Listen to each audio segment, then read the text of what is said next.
Which is better, to be an employee or an independent contractor? Each one has a completely different set of rules that most specialists don't understand. And the difference could mean thousands of dollars in your pocket or out of it. My name is Stephanie Kesson from the online Itinerant, and I happen to be an independent contractor in the school system. So whether you are like me, a teacher of the deaf, or if you're a speech language pathologist, an educational interpreter, a behavioral analyst, an assistive technology specialist, or any of the dozens of specialized roles inside the special education ecosystem, today's topic is for you. But before I go any further, I want to be clear. I am not a lawyer and this is not legal advice. So please consult a qualified attorney or a CPA for guidance specific to your situation and your state. I'm just sharing with you information that I wish I had long before I stepped into the world of independent contractor.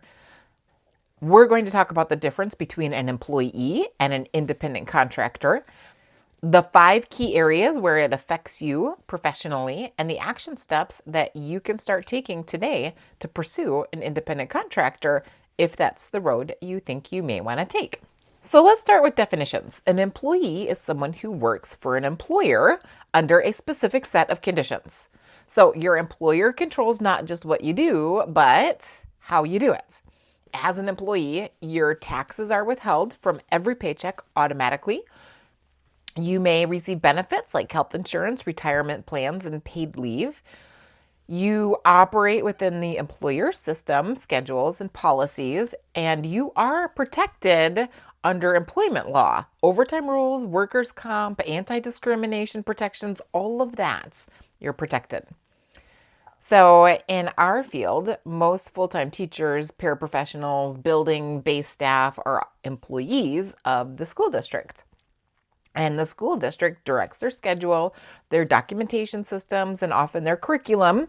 And in return, it handles their benefits and taxes. When you are an employee, you typically sign a contract for the fulfillment of a school year. An independent contractor is fundamentally different. Now you're running your own business. You offer a service, you negotiate the terms, and that organization contracts with you, has far less control over how you deliver that service. On the other hand, that organization has no commitment to you and can also release you of your services at any time. But as an independent contractor, you get to control how the work gets done. You typically set or negotiate your own rate. You are responsible for your own taxes, including self-employment tax, and you generally are not entitled to employee benefits. You have to build that in for yourself, and you often work with multiple clients simultaneously. In the world of educational specialists or service providers, this is actually an extremely common model. So itinerant teachers, evaluators, SLPs, audiologists, vision specialists, interpreters, all of these people frequently work as independent contractors. Some contract directly with school districts. Others are employees of staffing agencies or cooperatives, organizations that place specialists in districts, and then they bill the district for those services. So that agency employee arrangement is where a lot of specialists find themselves, and that is exactly where my story begins. What I didn't know at first was how large the gap was between what I was earning and what the school was actually paying. So let's talk about the 4 areas where these 2 statuses affect you most directly as a specialist. Number 1, control. Employees follow employer direction on how the work gets done. Contractors control their own process and their methods. Number 2, taxes. Employees have taxes automatically withheld, whereas independent contractors are responsible for this on their own, including self-employment tax, which is approximately 15% of your regular income tax, which is a real cost, and it needs to be factored into your rate. But here is the other side of that coin. As an independent contractor, you're now running your own business, and business expenses are tax deductible. The IRS allows you to deduct legitimate business costs from your taxable income, which can meaningfully offset what you owe. We're going to come back to that in a few minutes because those deductions can be significant. Number 3, benefits. As an employee, you may get health insurance, retirement contributions, and paid leave. If you're an independent contractor, you got to fund all of this yourself. Number 4, legal protections. Employees are covered by labor law. Contractors have fewer automatic protections. Here's the key takeaway so far. Neither status is inherently better than the other. But knowing what each path is actually worth financially is critical. Let me tell you my story as an itinerant teacher of the deaf. Earlier in my career, I was an employee of a co-op. This is an organization that places specialists within districts. Each district didn't have enough kids to hire their own teacher of the deaf and hard of hearing. So they contracted out of the co-op, and then the co-op would send me to this district, and this district. Each district paid an hourly fee for me to be contracted out through the co-op. So I had a salary, I had benefits, I had a W-2 at the end of every year. On the surface, it looked stable, it was straightforward, it was a fine employment arrangement. So I showed up, I served my students, I got paid, I had a hub, I had a secretary, they gave me a computer, they offered some professional development. But this is what I did not know at the time. The school districts that I was serving were being charged 8 times what my hourly wage was. 8 times. What ended up happening was that the school started to push back on my frequency and duration of services with my students, who had every legal right to my services under their IEPs. But what I ended up learning was that from the district's perspective, the services had become financially unsustainable. They were trying to figure out how they could utilize me less and still get the students' needs met. Think about that for a moment. A student's legally mandated services were at risk, not because of anything that the student did, not because of anything that I did, but because of the financial structure between me and the school. So when I realized what was happening, I started doing the math, and I realized that the benefits that the co-op was giving me were not as beneficial as they were to others. For example, there was a secretary who could take calls for me, but I was taking my own calls through my cell phone. They did loan me a computer, but it was an old computer, and honestly, it needed to be replaced. I was planning on buying one for myself anyway. And professional development didn't even apply to me. It was kind of a waste of my time. So when I realized that I could be writing off my cell phone and a brand new computer and other things that I was paying out of my own pocket, I realized that setting myself up as an independent contractor could actually have some real financial benefits. Also, I should mention at the time, I was only a part-time employee, so I didn't even get any health insurance. For a lot of people, health insurance is the key. So if you have another way to get your health insurance through your spouse or whatever, then you're lucky you can pass by this issue easily. Otherwise, you're going to need to definitely calculate the cost of your health insurance into your hourly rate, which we're going to come to in a minute. So back to my story. After I took all of this into account, I figured out my hourly rates. So I went to the school district with a proposal, and I explained to them that I could provide the exact same services, the exact same expertise, the same quality, all at a rate that was roughly half of what they had been paying before. The school saved money. My hourly rate tripled, and the students continued receiving their services. So everybody won. And that experience fundamentally changed how I thought about understanding my value as a specialist, because until I ran all the math, I had no idea what I was actually worth to the people that I was serving. I'm going to tell you how I did all that math in a bit. All right, let's talk about the pros and cons though. When does each status make sense? Let me give you a little bit of framework for thinking about this. Working as an employee makes sense when you want the stability of benefits, health insurance, retirement, paid leave, all of that stuff. You prefer not to manage your own taxes and business expenses, and you want the structure and the protection of being part of that employment relationship. Working as an independent contractor makes sense when you want to control your own schedule and your own caseload, and you are prepared to manage your own taxes, fund your own benefits, including retirement, and run your work like you would run a business. And here is where independent contracting has a financial advantage that most people don't talk about, and that is business deductions.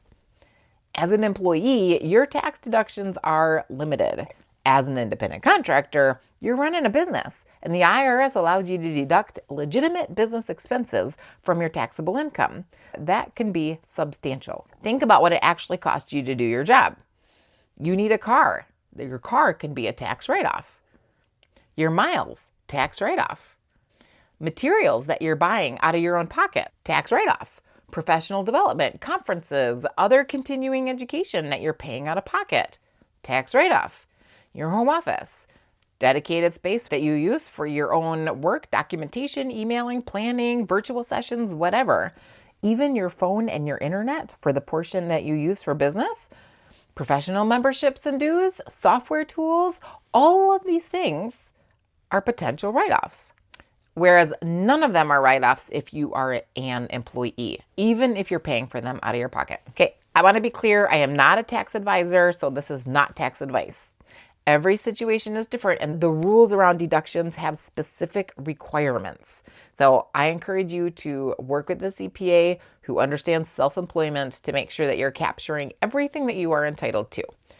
But when you combine a properly calculated contractor rate with legitimate business deductions, the financial picture can look very different than the surface level compensation of hourly wages.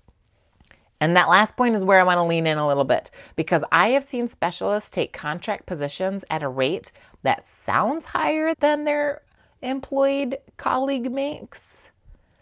But then they get caught off guard by their self-employment taxes, health insurance costs, and gaps between contracts.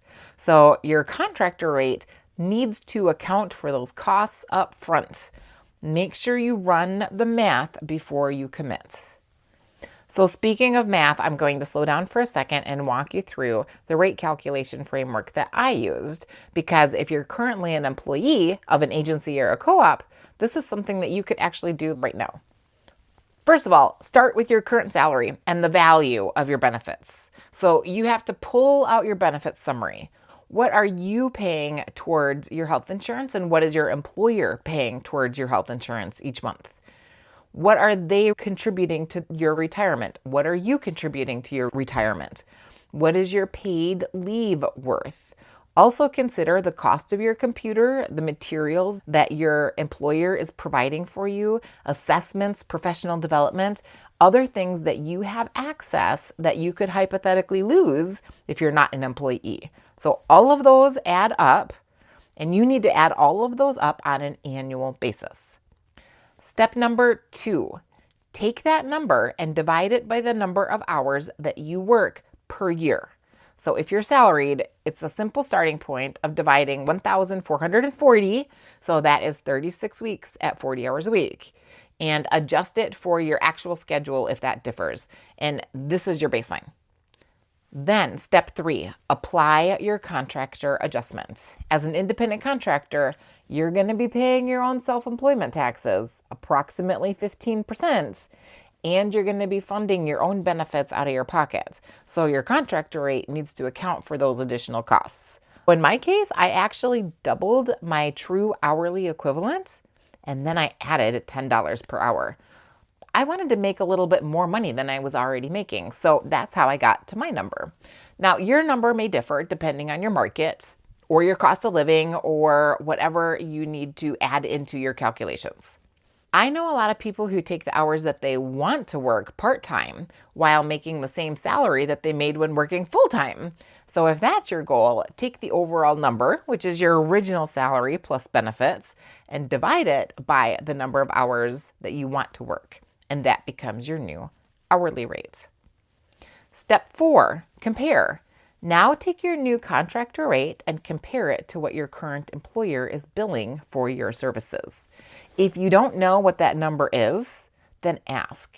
Do some market research in your area. The gap between what agencies bill and what they pay their employees can vary widely, and it can be really significant.